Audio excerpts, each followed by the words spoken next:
Well, I'm biased because it's this time, as opposed to Plankton actually being the biggest hindrance to the movie, you know, or the story, for the characters. This time, I'm trying to help. I'm trying to change my ways in this one and be more part of the solution rather than just be the problem.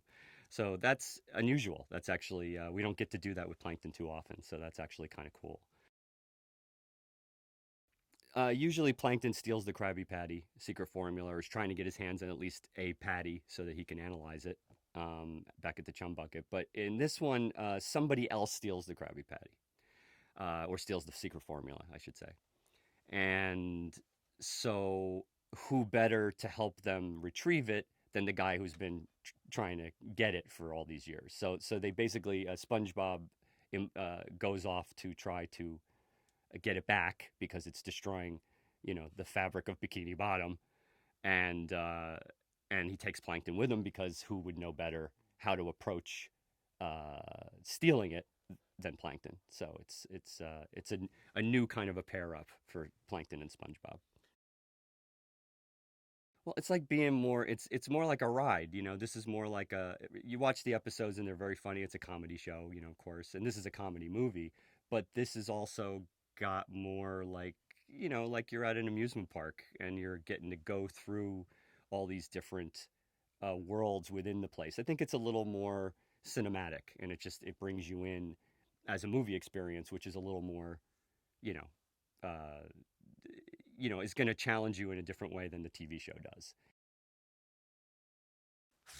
And You have to have something wrong with you. You have to have some wires not connected. It's sort of like frayed wires going in the back of your head. I think in animation in general, if you're in cartoons or you're a cartoonist or you're a voiceover actor, um, you're making up so much of what happens in your head. So you have to have a really good sense of imagination. You have to have a really good visual sense of how things are gonna look, even though you're not seeing it all in front of you, because you're making it up. I mean, when you're standing there in front of the mic, you don't know. You have to pretend that's happening. You might see a drawing of it, but it's not really happening, and you have to make it feel like it's really happening. And that's, I don't know. That's the funnest part. I sweat when I'm doing these performances.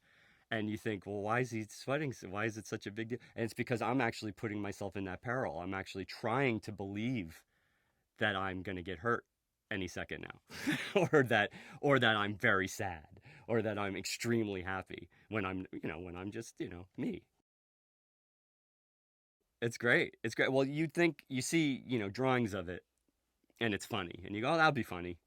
But when it's in it's in CG animation, and it's actually sculpted, and it looks real. It looks like it's there. It looks like an actual a 3D image.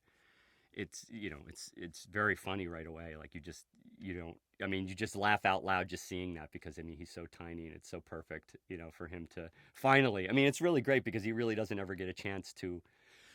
He's inside a robot, or he's commanding.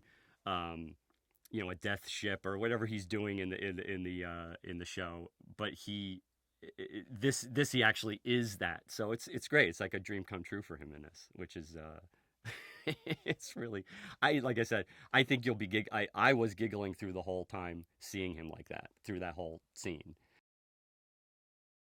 I mean, we can't wait for everyone to see this finally. And I know the trailers have been out and getting a lot of great response from everybody. And I'm like, well, you ain't seen nothing yet. The trailer's great, but the movie experience is just going to be super, super fun.